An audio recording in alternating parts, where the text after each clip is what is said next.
You are listening to a free version of the Majority Report with Sam Steeder. To support this show and get another 15 minutes of daily program, go to majority.fm, please. The Majority Report with Sam Steeder. It is Monday, November 5th, 2018. My name is Sam Steeder. This is the 5-time award-winning Majority Report. We are broadcasting live steps from the industrially ravaged Gowanus Canal in the heartland of America, downtown Brooklyn, USA.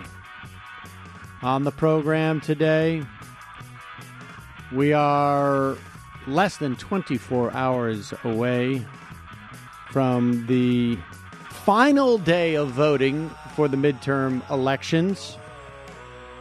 And early voting has broken records across the country,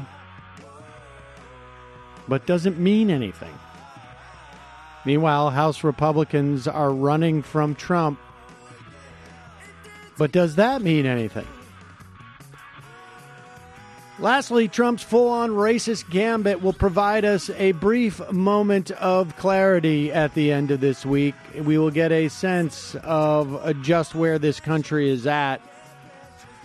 And meanwhile, in Georgia, Secretary of State Kemp pulling out all the banana Republican stops, while a federal judge in Texas who heard the ACA case, which could essentially destroy the protections that we have against pre-existing conditions and rescission and lifetime caps, is he sitting on his verdict until after the election? Today marks U.S.-Iran sanctions kicking in as the EU looks for a workaround. And a shooter in Tallahassee who killed 2 women was a YouTube racist incel YouTuber. Conservatives scammed for $150,000. Well, not quite, but certainly worth a smile. And the Supreme Court to hear a case that could very well nuke separation of church and state. And lastly, law-breaking corporations getting billions of dollars worth of fines punted by the Trump administration. All this and more on today's program, ladies and gentlemen. So forgive us for the late start. We have some technical difficulties today, and but we will get through it. I was at a wedding over the weekend, and not a particularly liberal crew of folks, but everybody seemed to be, I just don't remember more people being more invested in an election than these midterms. A lot of people telling me they were headed to, well, really across the country to get out and door knock. So I found that very encouraging. I just don't meet that many people who... You just don't, I mean, in the course of years doing this, I just have never seen so many people who are this active. Hard to know whether it's going to make a difference. I mean, it's very difficult to anticipate. We know what the polls say. We see some tightening in the generic ballot, depending on which poll, but I think like the aggregate of all of those is somewhere around 7%. We have said quite often that there was a sense that you need about 9% to overcome a lot of the gerrymandering in many of these districts across the country. But again, predicting who is going to be in the electorate is the biggest challenge for pollsters. And, you know, Friday night I was on Hayes' program again, and Charlie Cook was on beforehand, and he was saying that Republican consultants, you know, seem worried. And he made the point that, look, the national polls were accurate in 2016. It's just that there were a couple of state polls that were inaccurate. Well, I mean, really, we don't even have a national election this time around. These polls are smaller in many cases. When you're doing a smaller district, now theoretically you should be able to get it right, but there's less resources put into those type of things. So we just don't know is the bottom line. What we do know is that more than 34 million people have already cast their ballots early or by absentee. That is a 50% increase over the total number of votes, early votes cast in the 2014 midterm elections. So we're more than 50% increase. I imagine still, this piece is from a day or so ago, and I imagine numbers are still coming in. And of course, there's early voting today in some places.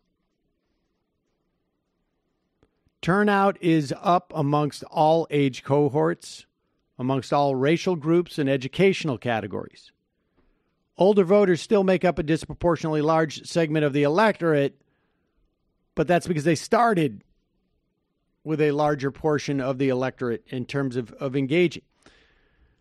However, the difference between the rate of increase in early voting amongst young people versus old people is encouraging if you believe that young people who are coming out early are going to vote for Democrats. Now, there's reason to believe that, but we'll see. Among voters aged 18 to 29, turnout is up in 39 of 41 states for which data is available. For voters 30 to 39, turnout is up in all 41 states where data is available. So it appears that the 2018 electorate will be slightly younger, or I should say significantly younger, and more diverse than the electorate that voted 4 years ago. There's reason to believe that that is encouraging for people who want more Democratic members of Congress. In Texas, there is data that shows that more than 420,000 people have voted this year for the first time. That's 4 times higher than the number of first-time voters who cast a ballot in 2014. That's pretty stunning. I mean, regardless of who those people are, that's pretty stunning that you have 4 times the amount of first-time voters in a midterm election. Voters between the ages of 18 and 39 made up a little less than a quarter of the total Texas early vote. 4 years ago, those voters made up just 13% of the electorate. Now, the rate, I just want to be clear on what we're saying here. So in 2014, they were just 13% of the entire electorate. Presumably, I mean, we don't know where their early voting was, so we can't make that apples to apples comparison. But at least in the context of early voting, they have a higher percentage of voting. This is the thing you got to ask yourself that we don't know yet is, are we seeing, do these early voters constitute people who wouldn't otherwise have voted? Or are they simply cannibalizing what the turnout will be on Tuesday? We don't know. We won't know until Wednesday. But in Arizona, young voters have grown to 17% of the electorate, up from 10% in 2014. The number of Hispanic voters casting early ballots doubled, while the share of the electorate that is white is down 3.5 percentage points. The number of infrequent and new voters who cast ballots this year have both more than doubled. So these are good. If you're going to ask for numbers, for early voting numbers, these are the numbers you'd want to look at. This is what you want. They don't necessarily mean anything, but they're an absence of bad news. which is, arguably good news. In Georgia, voters between the ages of 18 and 39 account for more than 21% of the early vote. That's almost up 10 percentage points from 2014. Young voters in Nevada, Ohio, Tennessee, and Wisconsin have also grown dramatically as a share of the electorate. And why this is important is, let me read down what NBC News. Democrats have a 7-point advantage over Republicans in the final national NBC News Wall Street Journal poll. So for those people who want a Democratic-controlled Congress, not surprising, 94% of Democrats do. 3% of Democrats want a Republican-controlled Congress. Who knows? African Americans, 84% want a democratically controlled Congress. 8% want a Republican-controlled Congress. They got it. They're being silenced. Right. No one can hear them. I guess it's not Blexit, it's blows it, or whatever. I don't know. Latinos, 57% to 29%. 18 to 34-year-olds, 57% to 34%. So you get a big chunk of people who just don't know. White with a college degree, 56% versus 37%. Women, 55% to 37%. That's a pretty substantial gender gap. Seniors, 54% to 40% want a democratically controlled Congress. Overall, all likely voters, and that's the difficulty that you have, is that 50% versus 43%. We don't, all likely voters. We just don't know. Whites, 44% want a democratically controlled Congress, and 50% want a Republican-controlled Congress. The Republican Party is a party that practices identity politics. 95% of their support comes from white people. Get those white guys. Get them. Get them. There is the Democratic Party, obviously, has a far more diverse base of support. White people with no college degree, 60%. It's the highest cohort, want Republicans to win. 36% want the Democrats. Independents, 35% want a democratically controlled Congress. 23% want a Republican-controlled Congress. And 91% of Republicans. So those numbers are relevant insofar as if you project those numbers, and you can't really do this, you can do it to give you a semblance, but if you project those breakdowns upon the data that we do know about who have voted early, then that looks good for Democrats. But I want to remind you, in 2016, early voting suggested Democratic strength and enthusiasm in Florida. Do you remember there was some report a week before in Florida? It was like, this is 98% of, this is going to be a landslide in Florida.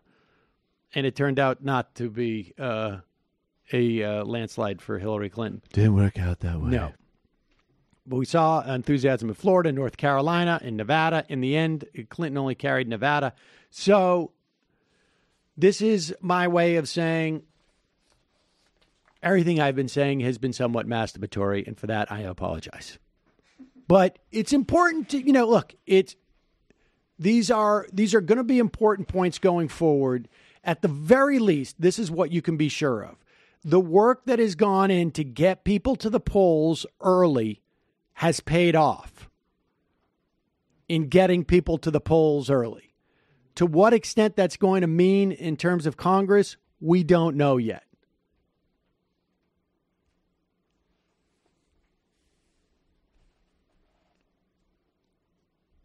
Folks, do you love the thrill of an escape room? Looking for clues and solving puzzles? Well, now you can bring the mystery home with Hunt a Killer. Rob, I think you might like this. Hunt a Killer is a monthly subscription where you become a detective immersed in a murder mystery.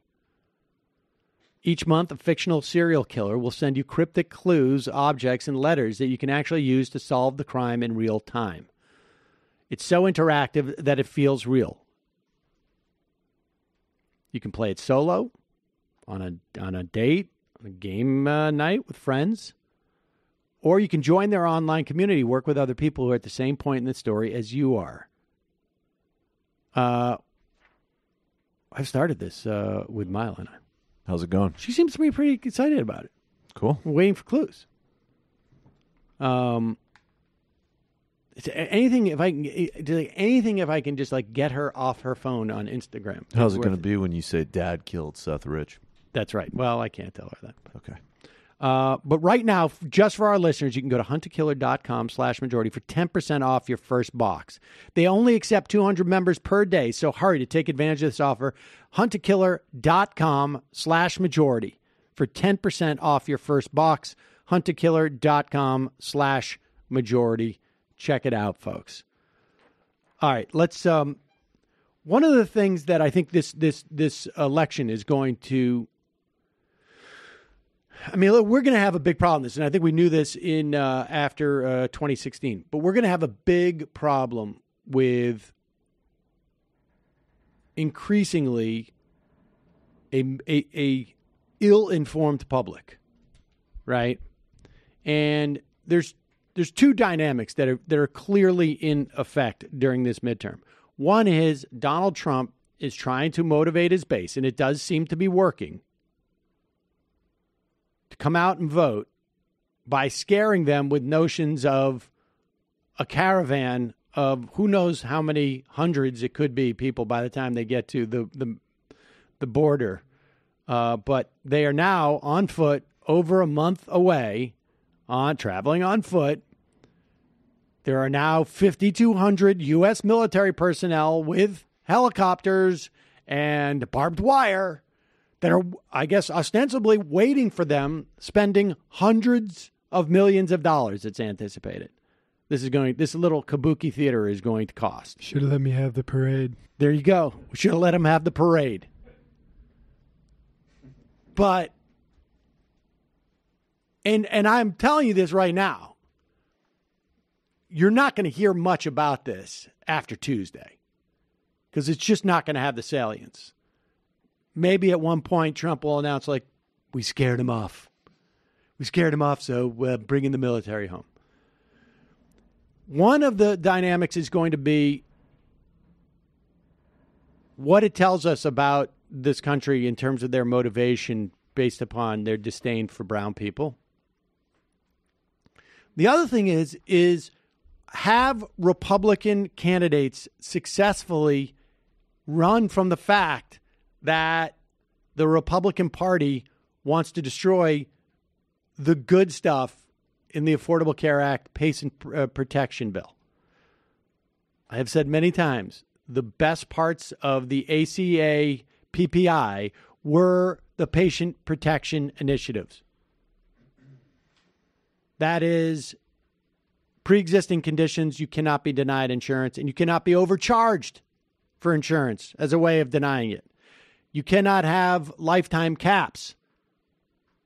You can't have yearly caps. You can't have rescission. In other words, you have health insurance that's taken away when you need it. You're under 26. You can be on your parents' programs. There are certain 10 essential benefits that health insurance must provide to actually constitute insurance. That's being undercut by the garbage that Trump is giving waivers for. But nevertheless, and like I said, there is a Republican-led lawsuit against the U.S. government, which the DOJ has argued in favor of, as opposed to defending against, that would do away with all this. In the meantime, you have Republican congresspeople, all of whom voted to repeal the Affordable Care Act and get rid of those things, and now they're trying to pretend that they didn't. In states, Republican-controlled states, you had Republican leadership denying the expansion of Medicaid. Remember, the first year out, that expansion of Medicaid is $0 it costs the states. Down the road, it can cost up to 10% of the cost goes to the states. Here is a clip of a debate. This happened last night or this weekend? Thursday or Friday of last week in Ohio's 12th district. Danny O'Connor is the Democrat running. Troy Balderson is the Republican. Is Balderson a sitting? He's not a sitting congressman, is he? But listen to Danny O'Connor. I have a feeling this might be a district that is not flipped, but a one where we've have resignation. But here it is. Do you also oppose Medicaid expansion? Because 1 in every 3 people in Muskingum County are on Medicaid. So that means if you're watching at home tonight, look to your right and look to your left. Troy Balderson doesn't want one of you to have health care. You need that health care. We need that health care to ensure that we can fight back against opioids. Folks with breast cancer need that health care so that they can live to see their grandkids. People who work hard, who pay their taxes, who do everything right, need to have health care so that they can live a happy, healthy, and safe life. But when you have folks like Troy Balderson who want to take that health care away, you can't do that. When I'm in Congress, I'll fight for you. I'll fight to make sure that your pre-existing conditions are covered. I'll fight to safeguard Medicaid expansion because I know what it means to people here in Zanesville. Danny, when we did the state budget, and we look at everything, and I served on the Finance Committee when we did this, over 50% of our state budget is Medicaid. So what do? We go in and we look at it. There are other ways. There's reform methods. In the state legislature, we have reformed Medicaid. We have looked at it. We have addressed issues. We have saved $200 million in the last 3 GAs working on Medicaid and making cost Well, if that's down. how much a life is worth from someone who doesn't have health care. You can still provide health care. This is not about taking 1 in every anything 3 away. people in Muskingum County are on Medicaid. I want health care for everybody. 1 in every 3, I want health care for everybody. I want we people need to have more access to compassion health. in government for working people. And we can do that. Then why do you want to throw people off their health care? I'm not going to throw them off their health care. You just said you oppose Medicaid expansion. That's not throwing them off their. That is not throwing them off their health care. If they don't have Medicaid, where are they going to go? That is not throwing them off their health care. We have fairly qualified health centers in this community. Well, you said counties don't even have doctors. Danny, there are some counties out there that don't. No, there aren't. If you're watching this tonight, just Google it. The accessibility. Every county in your old Senate district has a doctor. All you got to do is go on Google, and you'll find them. Okay. Okay, let's move on. I pause it. So this guy... He cedered it. Yeah, exactly. Now, he is the sitting representative in Ohio's 12th because Tiberi resigned, and he was elected, I think, just this in this August, just to fill in the special election to fill his seat. But he was a former Troy Balderson was a former state rep, and the bottom line is, if you're going to throw people off their Medicaid and you don't have a plan to provide them with some other type of health insurance, I don't know where you're going to get the money from if it's not this federal program that's going to come in and pay for it.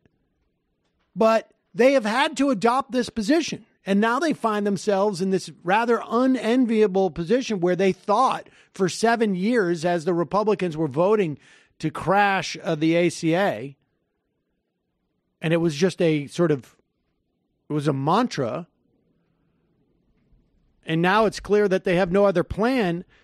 The only thing they can say is, generically speaking, I don't want people to lose their health care. But in terms of everything I'm proposing, it's for people to lose their health care. So they have a bit of a problem. And the best they can do is just sort of smile and look... You can almost smell him anxiety sweating. And these two ran against each other in August in that special election. And apparently O'Connor lost by something like 1,500 votes out of 200,000 votes. So... Do we just want to take the last 30 seconds of this again? Yeah, let's just do that because it's... And I don't even know in August if this exchange had the resonance it has now, because we're seeing this across the country where, you know, in Arizona, for instance, where the Republican is just like, literally lying about the votes that she took and just hoping that the people hearing, like the reporters say, but you took that vote. And then whining to Sean Hannity about it. Right. They're kicking my ass for it. Exactly. And we can do Then that. why do you want to throw people off their health care? I'm not going to throw them off their health care. You just said you oppose Medicaid expansion. That's not throwing them off their health. That is not throwing them off their health care. If they don't have Medicaid, where are they going to go? That is not throwing them off their health care. We have fairly qualified health centers in this community. Well, you said counties don't even have doctors. Danny, there are some counties out there that don't. No, there aren't. If you're watching this tonight, just Google it. The accessibility. Every county in your old Senate district has a doctor. All you got to do is go on Google, and you'll find them. Okay. Okay, let's move on, unless you have something to add, Congressman Balderson. I have nothing to add. Okay. There you go. Oh, wow. He even got the disappointed principal treatment from the moderator. Right. That cut that's was brutal. So comical. You got anything else you'd like to add? You've been totally humiliated. You're in a sweat now. Your lies are so transparent and embarrassing. Where even the liberal shows that will mock you later for this will be uncomfortable watching you. Right. Is there any attempt you'd like to make at a recovery here? I'm assuming no, because that was pathetic. Next. Damn it. The cut back to the moderator seemed like something out of Vic Berger, actually. Oh, definitely. That was real life. Maybe the camera guy watches Vic Berger videos. But that's the dynamic that we're seeing across the country. I mean, the other dynamic is that you have like some candidates who are literally saying, the Republicans saying like that the Democrat is more aligned with Trump than they are. But that is the dynamic that's happening. For the most part, Democrats are leaning on healthcare as a major talking point. And good. That's what they should have been doing all along. Well, I mean, I think that's what they've been doing in these races. Shut up. There's a lot of evidence that that's the case. Meanwhile, in Georgia, and this is, I think, for me, some of the two most important, well, I shouldn't say that, but Georgia and Florida are going to be huge. And there's another race, Kara Eastman, running in Nebraska. It looks like it is going to be out of reach for her. She was facing a huge amount of Republican money that came in late, and the Democrats just did not step up to help her. Part of that is it's Omaha, Nebraska, and so on paper anyways, you wouldn't want to put a lot of money in. Another part of that, I think, is she's running in Nebraska not as a center, as a moderate, but rather as a full-throated progressive. And I think there may be institutional money that doesn't feel so comfortable with that. If someone wins in Omaha with that kind of platform, it creates pressure points all along the line for more moderate and corporate-friendly Democrats. But we shall see what happens in the coming days. Meanwhile, in Georgia, Brian Kemp, who is the Secretary of State, who has been on a relentless mission to disenfranchise voters, in the waning days when the story comes out that their own Secretary of State website is insecure in terms of allowing for voter data to leak out. This is what Kemp's job is. His response to this is by claiming that the Democrats have tried to hack it. I mean, it's really basically what he's trying to do is deflect from the fact that he can't even do his job properly. So here was Stacey Abrams' response. Are you concerned these racist appeals are going to work? What I'm concerned about is that his overarching architecture of voter suppression, of ostracization, of demeaning and dehumanizing people, that can cause people to think that their votes don't count, which is why we've been so aggressive about telling people the best antidote to his antics is to actually turn out and engage. And we've seen unprecedented voter turnout because people understand that education and jobs and access to affordable health care are on the ballot this year, and that I'm the only candidate with a comprehensive plan for how we move our state forward together. So there it is. I mean, she's just maintaining the high road. And I like the phrase to anecdote to his antics. Right. That's good. He's like this racist kid, incompetent. People I'll deal with his antics by beating him. Apparently, part of what she's responding to is that there's a robocall going out in Georgia that sounds like this. This is the magical Negro, Oprah Winfrey, asking you to make my fellow negress, Stacey Abrams, governor of Georgia. Then it spews nearly 60 seconds of racism coupled with a dash of anti-Semitism. Here is the audio of the robocall going out in support of Kemp in Georgia. And, you know, the table's been set for this type of stuff. So who knows? Oprah Winfrey. This is the magical Negro, Oprah Winfrey, asking you to make my fellow negress, Stacey Abrams, the governor of Georgia. Years ago, the Jews who owned the American media saw something in me, the ability to trick dumb white women into thinking I was like them, and to do, read, and think what I told them to. I see that same potential in Stacey Abrams. Where others see a poor man's Aunt Jemima, I see someone white women can be tricked into voting for, especially the fat ones. And so I promise that every single person who votes for Stacey Abrams, you're going to get a new car. So you get a car, and you get a car, and you get a car, and you get a car. Everybody gets a car. And as far as the race-aware whites who are in the way, don't worry about them. Like I said in that famous interview in 2013, white racists just have to die. This message paid for by the roadtopower.com. There you go. God. Yeah, roadtopower.com apparently is an anti-Semitic video podcasting website. So apparently Brian Kemp has a history of falsely accusing opposing campaigns of hacks. He claimed that the Obama administration tried to hack him in 2016, and he's sort of wheeled this out in several other races. So this is his go-to. And we should add, no evidence provided. Never any evidence. Who needs evidence? Evidence, schmevidence, folks. Seriously.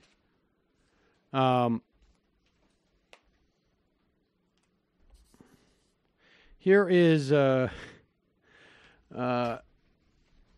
I found a little bit disturbing in terms of what we're seeing from Donald Trump. Here's Morning Joe. Now, this is not from the 2016 election, right? This isn't from 2015. This is from today, November 5th, 2018. I would put this in the file information we probably should have known earlier if you were in a position to have it as a reporter. And, you know, that's what's so interesting, again, not talking about the economy, but talking about imaginary walls and imaginary caravans, is that Donald Trump already had those voters locked down. If you like Donald Trump because he was racially insensitive and he said these outrageous things, you already had those people. Pause it for 1 second. Pause it 1 second. There's racially insensitive, I think, is soft pedaling things just a little bit with Donald Trump. And aside from that, there's a lot of evidence to suggest that Donald Trump may have had those people, but Donald Trump talking about it and reaching those people drives them to the polls more, right? I mean, we see it in terms of the rise in hate incidents in the Trump era. And we see it in the polling, frankly, that the more he talks about this, the more people are inspired to go to the polls. So that analysis is wrong on the part of Scarborough. It's not like he had, and Scarborough's going to go on to say, like, he could have pivoted. He could have pivoted and done the good things that a Republican can do. But the fact is no, I don't think so. I think Trump has got a strategy, and this is the strategy, and you can't convolute it. Every time he's talking about fiscal discipline or whatever BS that Scarborough is going to say, is a time where he's not reminding people that there are hordes of brown people coming to attack them. Too wonky. Don't be too wonky. Exactly. Keep it simple. But so continue. Those people. It's the swing voters in the suburbs that might have been persuaded if this entire campaign had been about, hey, you know what? My taxes have been cut. Yeah. Regulations are being cut. The economy is still growing well. We're still in the middle of the Obama recovery. Not as big as the Obama recovery, but it's still. Donald Trump has not completely destroyed the Obama recovery. And they would think that, and they'd get a lot more votes. But Donald Trump has reminded them of Charlottesville every day over the last couple of weeks. And what does that do? That inspires Democrats, independents, moderate Republicans, suburban Republicans to vote Democratic. Well, it may, but I also just say we confronted him about the birtherism. We said it's bad, it's wrong, and he said in a low voice, I know it's bad, but it works. Racism, in his mind, works. Well, pause it for 1 second. That's what we call in journalism burying the lead. I would say, in fact, they buried the lead by at least 2 years. I mean, when Donald Trump was talking about birtherism, my guess is it was during the presidency of Barack Obama. And you'll recall these two guys, with all due respect, spent a lot of time supportive of Donald Trump early on until they found out what a bad guy he was. But I wonder if it was around the time that he said, yeah, I know, but it works. I got the feeling that probably preceded that time.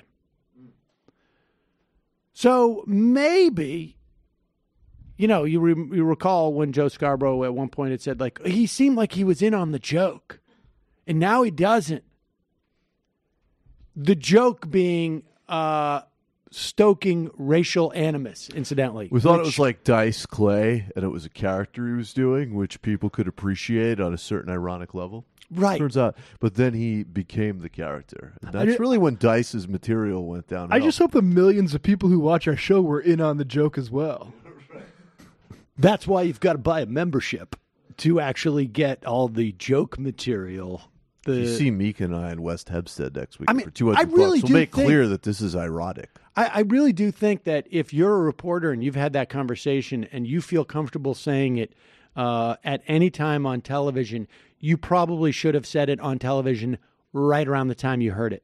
No, but then he would have said stuff to us anymore. It's off the record. Yeah, didn't want to burn. Yeah, well, I mean, that's my point. Is it off the record? Well, then you probably shouldn't have said it today. And I don't know that she needed to qualify it with, in his mind, it works at this point in time. I'm pretty sure it's been proven that it works. It's interesting because she was disagreeing with Joe, kind of the point we make, because Joe's like, the suburban Republicans are being turned off. That's no, that's like a lot of racism there. Like, they're liking this stuff. I mean... Yeah, I had to check the year on that clip. Right. I mean, I think there's evidence that it's turning off some suburban Republican voters.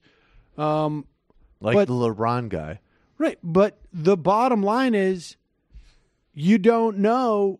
I mean, like, how do they not make that part of their coverage when it was relevant?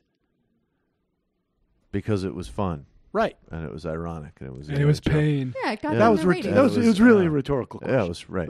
I know exactly how they did it. Yeah. They wanted to maintain access, and they were willing to, like, whatever. He's not going to win anyway. Yeah. He'll be great when he wins. You remember the LeBron guy? He was the CNN focus group, and he's like, he's racist. He was a guy who voted for Trump in 2016, and whoever, Camarado or one of those people was hosting, she's like, what makes you say that now? Kind of with a little subtext of like, dude, what? Where have you been? And he goes, well, he called LeBron stupid. It's King James. He's clearly the smartest black person. Yeah, right. LeBron is pretty smart. Lastly, as part of this campaign that Donald Trump is running, and it's not hard to find reports that Republican congresspeople, particularly ones in trouble, are upset that Donald Trump has made this election about him so much and they can't escape this. And one of the things Trump has done is made this about the media. Here he is. I mean, this is almost nonsensical in a way. But here is, and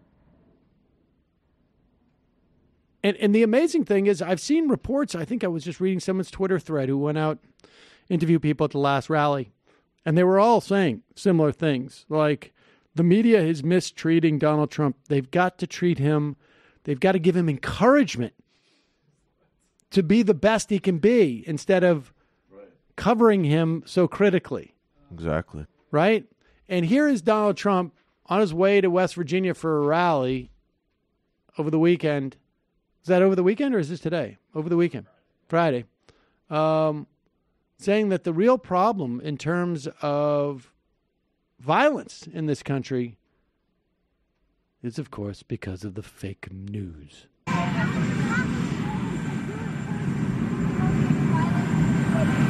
No, you know what? You're creating violence by your questions. You are creating you. And also, a lot of the reporters are creating violence by not writing the truth. The fake news is creating violence. And you know what? The people that support Trump and the people that support us, which is a lot of people, most people, many people, those people know what a story is true and they know what a story is false. People. And I'll tell you what, if the media would write correctly and write accurately and write fairly, you'd have a lot less violence in the country. What kind of Hampshire College bullshit is that? You're creating violence with that question? The question is creating violence. The question's creating violence. That question is literally violence. That question is literally violence. My plane and the entire White House is a safe space. All that's missing is the hand clap emojis. God. Right. This is Steve Mnuchin there snapping fingers. Pretty nuts. Mic check. Mic check. So Donald Trump can be out there and saying that the media is causing violence. I mean, this is how far we've gotten from the days where they would say that it was like the violent TV shows that are creating violence. Now it's reporters asking questions. I remember back in a time when it was Bad Boys 2 that created violence. Now it's CNN. Honestly, it's terrible. On one hand, you have to ask yourself, like, what theoretically the mass shooter who killed 11 people in a synagogue, just so angry about the tone of the questions at the White House press pool that he went out and murdered 11 people. And don't forget that it's Trump. So not only would Trump say that, but then he'd also say that the people at the synagogue agreed with him. They go, like, the press was so they treated Sarah Huckabee so terribly. We got shot. There you go. And that's what everybody's saying. You put fake news in people's mailboxes. Just look what's coming to yours. All right. Well, meanwhile, with that said, Donald Trump claims that the questions that the media asks are creating the violence. That may not be creating the violence, but I suspect that Donald Trump, referring to the media as public enemy number one, is going to create violence. I mean, look, we already have a situation where the MAGA bomber sent bombs to the New York Times. Did one go to the Post? There was a couple of media outlets that got CNN got one. CNN got one. And if you've never seen a grown man, and by a grown man, I mean like this guy, I would say minimum in his 40s. minimum. If you've never seen a grown man get completely agitated by a news company, you will. This will be enlightening to you. This is down in Florida at a DeSantis rally, and CNN is covering that rally, and then this guy nearly has an aneurysm. CNN sucks! CNN sucks! CNN sucks! CNN sucks! CNN sucks! CNN sucks! CNN sucks! CNN sucks! CNN sucks! The important thing about this guy. clip is that he looks like Steve Martin. He's so doing upset. a bit. He does. He looks exactly. If the jerk part 2, he becomes a Republican, like a MAGA chud. Yeah, he's really lost his mind since Father of the Bride. Yeah. But this is a so guy. awesome. He is. I mean, he looks like he's like a manager of like a retail outlet in that mall or something, and he is just extremely agitated about CNN Because they suck. He is just. You're not listening, he's just dude. super mad. Like, I can understand seeing guys like that at, a basketball game or a baseball game where you actually think in your mind, I could distract this guy as he's taking a foul shot, or I could distract this pitcher or this hitter for 1 second, and maybe I could actually mess up a free throw. Impact the outcome of the game. But if you're the CNN camera guy and that guy is 25 feet away from you yelling like he's going to give himself an aneurysm that CNN sucks, the only thing you're thinking is, I'm done for the day after I hand in this video. I don't have to do anything else. That's my job for the day. I just got this crazy guy. To be fair, I do this in front of the National Review offices about once a week. That's right. That's right. You do that. Has anyone checked on Steve Martin lately? He's Make sure it's not him. NR sucks. Right. NR sucks. Buckley was a pedophile. We're gonna head into the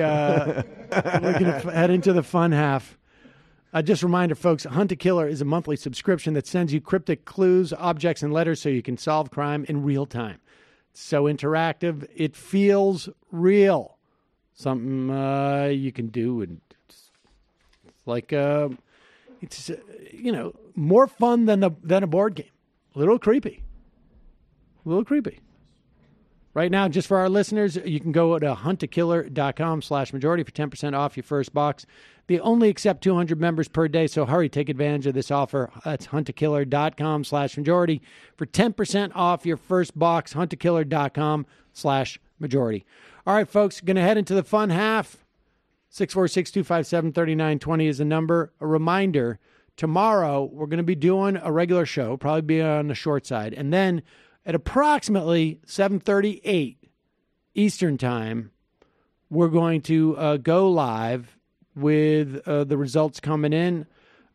We may have some special guests. I don't know. But it's basically a lot of people are going to be home watching the results. And if you would like to do so with, we're just, all we're going to be doing is more or less aggregating stuff from various sources online and drinking.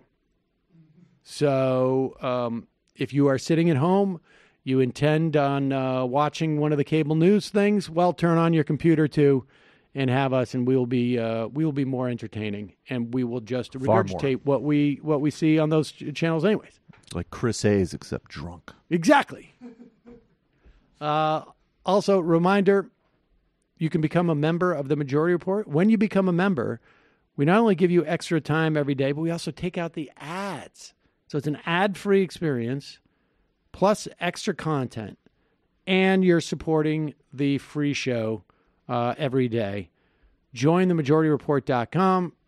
Join themajorityreport.com. Just dimes a day, nickels a day, really nickels a day. 10 nickels. Less than 10 nickels.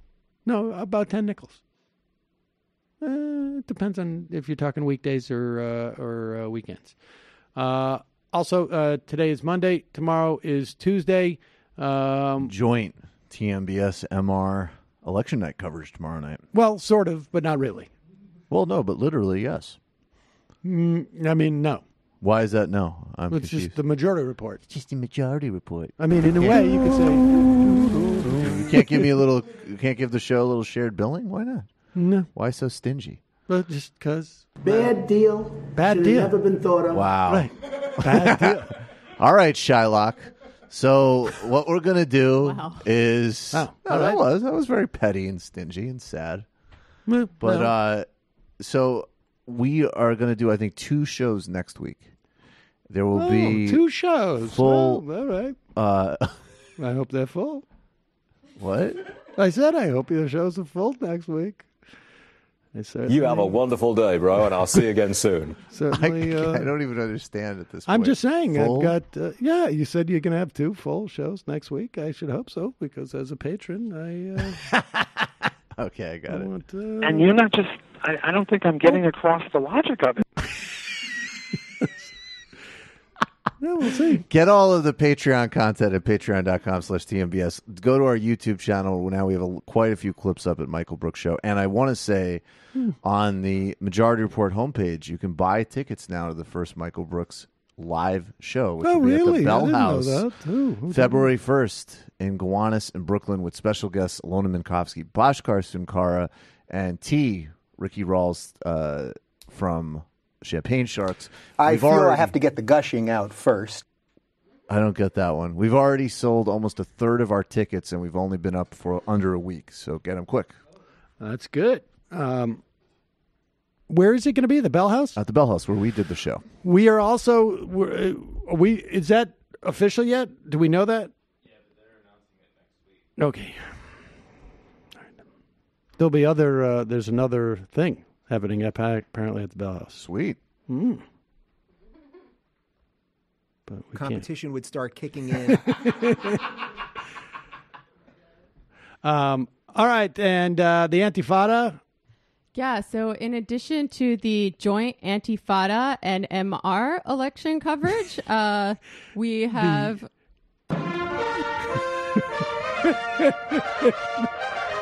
What? I missed it. The joint Antifada MR coverage. We'd already worked that out. We'd already done the billing. There was just not enough room on the billboard.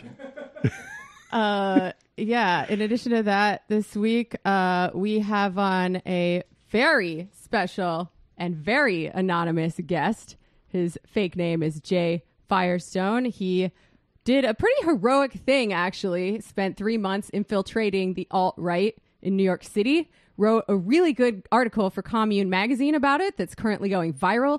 And we have him on our show, folks, talking about the experience, what these people are like. And we have a little wide-angle analysis of the far right, anti-fascist tactics, how to fight it, etc. in these dark, dark fucking times. Sweet. And Matt, Literary Hangover, doing a joint election coverage special. Glad to announce that.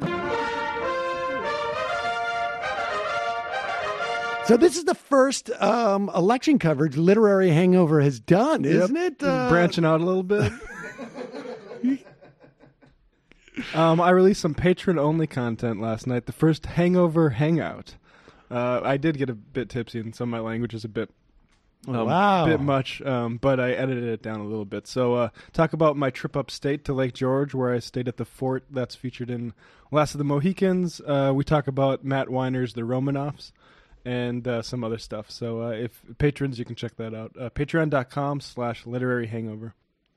All right, folks, 646-257-3920 is the number. We will be right back after this.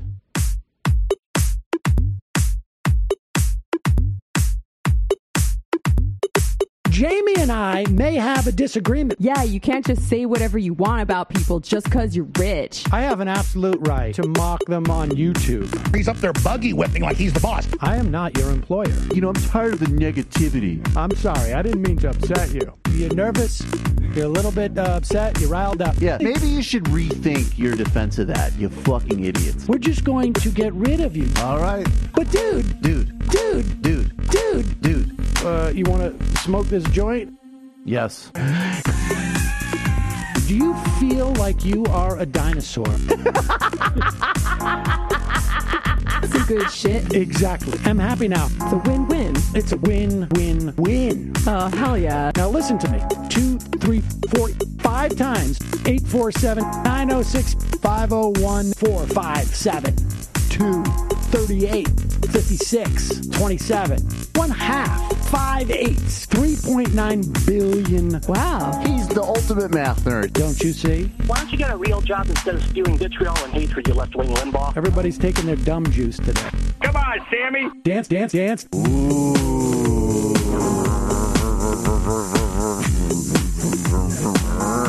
Rand Paul. I had my first post-coital scene with a woman. I'm hoping to add more moves to my repertoire. All I have is the dip and the swirl. Fine, we can double dip. Yes, this is a perfect moment. No. Wait, what? You make under $1 million a year. You're scum. You're nothing. Excuse me? Fuck you, you fucking liberal elite. I think you belong in jail. Thank you for saying that, Sam. You're a horrible, despicable person. All right, gonna take a quick break. I want to take a moment to talk to some of the libertarians out there. Take whatever vehicle you want to drive to the library. What you're talking about is jibber jabber. Classic. I'm feeling more chill already. Good. Donald Trump can kiss all of our asses. Hey, Sam. Hey, Andy. You guys ready to do some evil? Hitler was such an idiot. You think I might be a Nazi? Agree. No. Death to America. Do. Yes. Wow. Wow, that's weird. No way! Unbelievable. This guy's got a really good hook. Throw our hands up. Ooh. Wow. But Sam, I gotta get off. No worries. Let's. I want to just flesh this out a little bit. I mean, look, it's a free speech issue. If you don't like me... Hey, shut up! Thank you for calling into the Majority Report. Sam will be with you shortly.